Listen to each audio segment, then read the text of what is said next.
from that missing submersible near the Titanic wreckage. The search for a missing submersible in the North Atlantic Ocean has ended in the worst-case scenario. Digital breaking में बड़ी खबर, Titan पनडुब्बी में सवार सभी लोगों की मौत। 18 जून को टाइटन सबमरीन में 5 लोग जाते हैं समुद्र के 4000 मीटर नीचे टाइटैनिक के रैक को देखने के लिए, जो 1912 में डूब गई थी। टाइटन सबमरीन इससे पहले भी जा चुकी है, लेकिन इस बार ऐसा क्या होता है कि जाती है लेकिन वापस नहीं आ पाती है। ओशियन गेट के टाइटन सबमर्सिबल जो अपनी जर्नी स्टार्ट करती है 18 जून को कनाडा के सेंट जॉन पोर्ट से, जो लोकेशन में जा रही है और 700 किलोमीटर दूर है कनाडा के पोर्ट से। नॉर्थ अटलांटिक ओशियन में जाना है, जिसके लिए टाइटन सबमर्सिबल को एक जरूरत पड़ेगी मदरशिप की वहां तक जाने के लिए। टाइटन सबमर्सिबल में और एक सबमरीन में क्या फ़र्क है मैं आपको ये बता देता हूँ। एक सबमरीन जो होती है समुद्र के बॉटम पर जाकर इंडिपेंडेंट वापस आ सकती है और कई महीनों तक के समुद्र के नीचे वो रह सकती है, और वहीं एक सबमर्सिबल को लॉन्च और रिकवरी करने के लिए एक मदरशिप की जरूरत पड़ती है। अगर मदरबोर्ड शिप के साथ कनेक्शन टूट गया तो उसे खोजना बहुत मुश्किल हो जाएगा। टाइटन सबमर्सिबल के अलावा भी दो और, पहली सबमरीन एंटीपोड जो 2010 में लॉन्च हुई थी और दूसरी साइक्लोप्स 1 जो 2015 में लॉन्च हुई थी। ये दोनों सबमरीन समुद्र के बॉटम में जाकर वापस आ चुकी है। इस सबमर्सिबल के अंदर 5 पैसेंजर हैं, जिसमें कि 3 पैसेंजर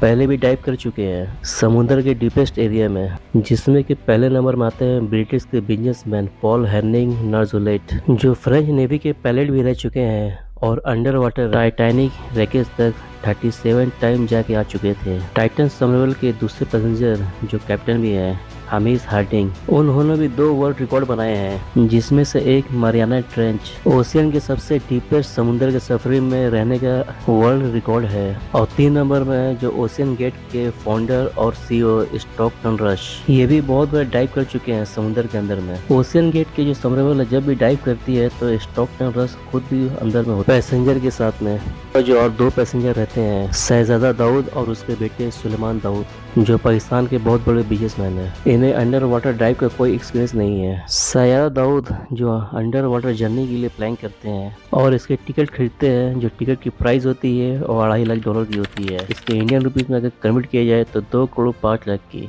टिकट की प्राइस है पर हेड की।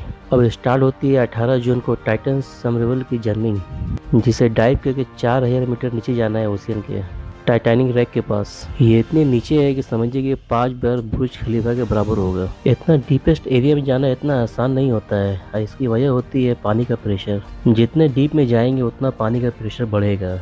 माना जाता है कि 4000 मीटर समुद्र के नीचे पानी का जो प्रेशर होता है 5800 PSI का प्रेशर होता है। ये इतना प्रेशर होता है कि आपकी उंगली के नाखून पर सिर्फ 4000 किलो का वजन रख देना। सोचिए टाइटन सबमर्सिबल कितना पानी का प्रेशर होगा वहाँ पे। आइए अब पॉइंट पर आते हैं। 18 जून 12 बजे टाइटन सबमरीन को पोलार प्रिंस शिप के थ्रू उतारा जाता है पानी के अंदर। जर्नी के स्टार्टिंग में सब कुछ ठीक चल रहा था, लेकिन 1 घंटा 45 मिनट के बाद कनेक्शन टूट जाता है। उसके बाद पोलार प्रिंस शिप जो पानी के सरफेस पे रहती है वो वेट करती है थोड़ा देर, और उसी दौरान कांटेक्ट करने की कोशिश करती है टाइटन सबमर्सिबल से, लेकिन बहुत कोशिश के बाद भी कोई कांटेक्ट नहीं हो पाता है। उसके बाद रात को 9:40 पर यूएस कोस्ट गार्ड को इन्फॉर्म करती है और बताती है कि क्या क्या हुआ है यहाँ पर। उसके बाद कैनेडियन शिप और एयरक्राफ्ट रात को ये डीप सर्च ऑपरेशन स्टार्ट करती है अटलांटिक ओशियन के उस जगह पर जहां से कनेक्शन टूटा था। नेक्स्ट डे कैनेडियन एयरप्लेन के हेल्प से दोबारा सर्च ऑपरेशन स्टार्ट किया गया, जिसके बाद ठीक वही लोकेशन में अंडर वाटर माइक्रोफोन डाला गया एयरप्लेन के थ्रू, लेकिन उससे भी कुछ पता नहीं चला। यूएस कोस्ट गार्ड टीम पर भी प्रेशर बढ़ रहा था। टाइटन सबमर्सिबल में सिर्फ ऑक्सीजन 96 घंटा का ही था, यानी कि 4 दिन का, जिसमें से 3 दिन ऑलरेडी पार हो चुके थे। फिर पूरी दुनिया के बेस्ट टीम को बुलाया गया इस सर्च ऑपरेशन को खोजने के लिए।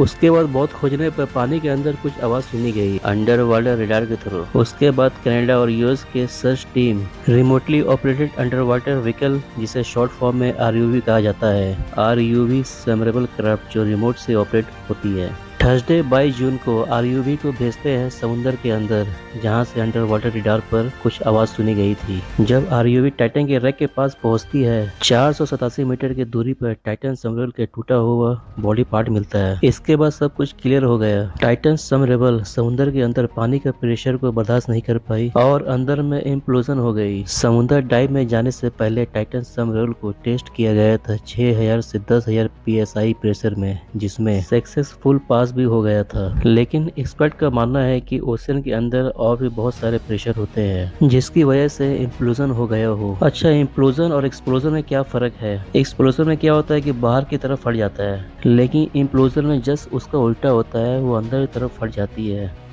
एग्जाम्पल के तौर पर आप एक कोक कैन ले लीजिए और उसको कस के प्रेस कीजिए, चपटा हो जाएगा क्योंकि आपके हाथ का प्रेशर बहुत ज़्यादा था। इसकी वजह से 1 सेकेंड में ही वो क्रश हो जाता है। टाइटन सबमर्सिबल में भी सेम चीज हुआ है। उस छोटे सबमर्सिबल पर इतना पानी का प्रेशर था जितना बुर्ज खलीफा का वर्ल्ड के टॉलेस्ट बिल्डिंग का वजन होता है। इसकी वजह है कि टाइटन सबमर्सिबल को जो चीज से बनाई गई थी, कार्बन फाइबर और टाइटेनियम को यूज किया गया था। टाइटन सबमर्सिबल को एक्सप्लोजन होने की वजह है कि उसका डिजाइन 22 फीट लंबा था और 9 फुट 2 इंच उसकी चौड़ाई थी और उसकी हाइट जो थी वो 8 फुट 3 इंच थी और अंदर से राउंड शेप में थी जिसमें 5 लोग बैठने की जगह थी और अंदर में एक छोटा सा टॉयलेट था जो ठीक विंडो के सामने थी और इसे वीडियो गेम रिमोट से ऑपरेट किया जा रहा था। एक्सपर्ट का मानना है कि बीच से ही इसमें इम्प्लोजन हुआ होगा। ये दोनों हाथ से कभी होते ही नहीं अगर टाइटन के फाउंडर ने सही टाइम में सही डिसीजन लिया होता। अगर स्टॉकटन रश ने 5 साल पहले अपने एक्स इंजीनियर को निकाला नहीं होता। दरअसल स्टॉकटन रश ने 2018 में अपने एक्स इंजीनियर डेविड लॉकरेज को हायर किया था टाइटन सबमरीन को बनाने के लिए। उसके बाद डेविड लॉकरेज जो टाइटन के डिजाइन को तो बनाते हैं लेकिन टेस्टिंग के टाइम में सबमरीन में कुछ प्रॉब्लम दिखती है। टेस्टिंग के दौरान देखा है कि 8 से 10,000 PSI प्रेशर में टाइटन के बॉडी में क्रैकिंग के निशान पड़ रहे हैं। डेविड लॉकरेज का ये मानना है कि टाइटन जो 4000 मीटर नीचे पानी में सर्वाइव नहीं कर पाएगी। डेविड लॉकरेज ने जब ये बात स्टॉकटन रश को बताई, इस प्रॉब्लम का सोल्यूशन निकालने के बजाय डेविड लॉकरेज को ही फायर कर दिया। अगर उस टाइम डेविड लॉकरेज को फायर नहीं किया होता, उसकी बात सुनती और प्रॉब्लम का सोल्यूशन निकालती, शायद 5 लोग को जान गंवाना नहीं पड़ता। एक बात तो क्लियर है कि टाइटन सबमरीन में सेफ्टी को लेकर ज्यादा ध्यान नहीं दिया गया था। टाइटन सबमरीन के जो पैसेंजर थे उन्हें सर्च करना चाहिए था डाइव करने से पहले। टाइटन सबमरीन में जितने लोग भी थे वो टाइटैनिक को एक्सप्लोर करने गए थे, लेकिन किसी को क्या पता था कि ये टाइटन सबमरीन की लास्ट जर्नी होगी और खुद ही अपने आप में एक मिस्ट्री बन गई है। अगर वीडियो अच्छा लगा है तो चैनल को लाइक करिए और सब्सक्राइब करिए। फिर मिलते हैं अगले अमेजिंग वीडियो में। जब तक के लिए अपना ध्यान रखिए।